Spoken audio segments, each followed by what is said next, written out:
Alright, so today we're going to do what people have been doing as the cheap version of a hydro dip.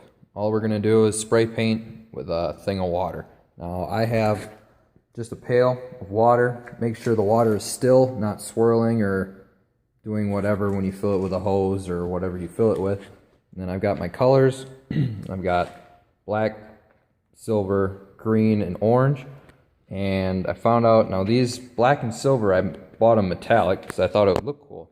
But I found out on my previous raccoon skull that I had, it looks good, neat. And I did blue, silver, and black on this one, but you kind of get these, right here, you get blotches of, or even like what's dripping right in here out of the skull, you get these blotches of silver and black. They create big bubbles. Now the blue, it comes out thin and it's colorful.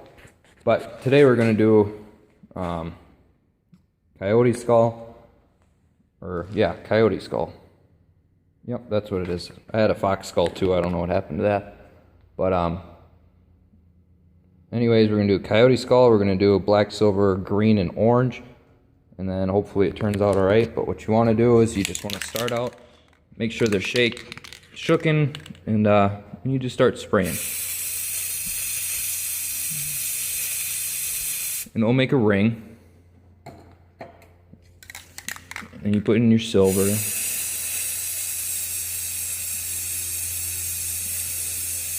Now I already used this pail for the other one, so it's got the paint around the outside and the paint doesn't stick to it, so that's always a good thing. Alright, now I'm going to pause it and then I'll come back to you guys once it's all done. Okay, so now I've done my rings. I've done silver, black, orange, and instead of just like doing it right in the center like you see some videos, I sprayed here, here, whatever. Now what you want to do is you're going to take just a screwdriver and you're just going to slowly make lines. You just kind of move around the paint.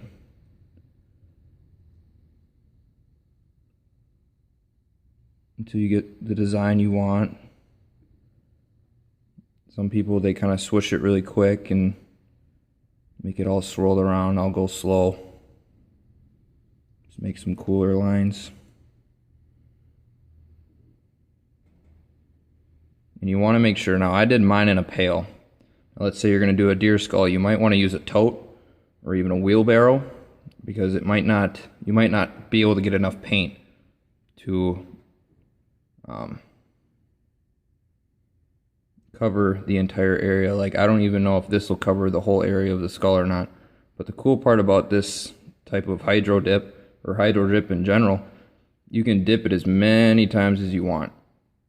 It'll create layers. So if you don't like it the first time, just do it again. After it dries anyway, because if you do it wet, it might not come out right. But now see, like I said before, it's metallic. Like this area right here, it's kind of it's separated, like there's no more paint there.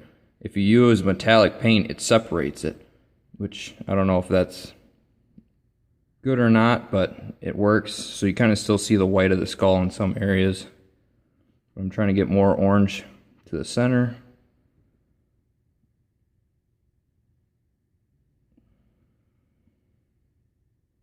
Kind of get like a flamey look to it. Wrap this green back around.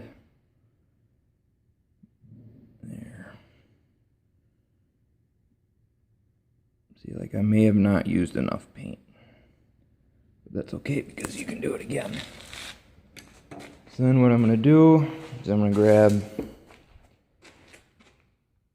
you have a big enough piece, you can grab it with a gloved hand or something like that. But I'm just going to use a pliers. And all you're going to do is you're just going to slowly take it and dip it in there. What you can do is you can kind of move around so you get the right color paint that you want in certain areas. So if you want to just kind of slowly move it to the brighter colors, it'll work just fine. Now that it's completely submerged, I'm going to take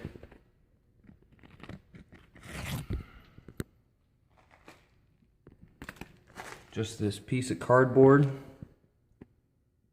then I'm just going to swish around. When you're doing this by yourself, you don't have too much time to think about how you're going to pull it out, because right now I'm holding the camera and the thing in the water, and now I need to swish around the paint. So even if you wanted to, you can pull it back out and get extra color on it if you want, but you never know how people like their things. So I'm going to set down the camera for a sec. Actually, I have a good idea.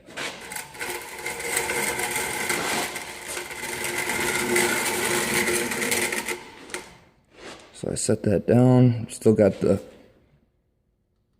skull submerged, and you're just going to take whatever you got, just kind of swoosh around the paint.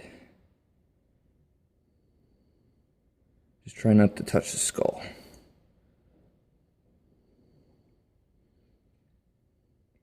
And once you can get it out without getting extra paint.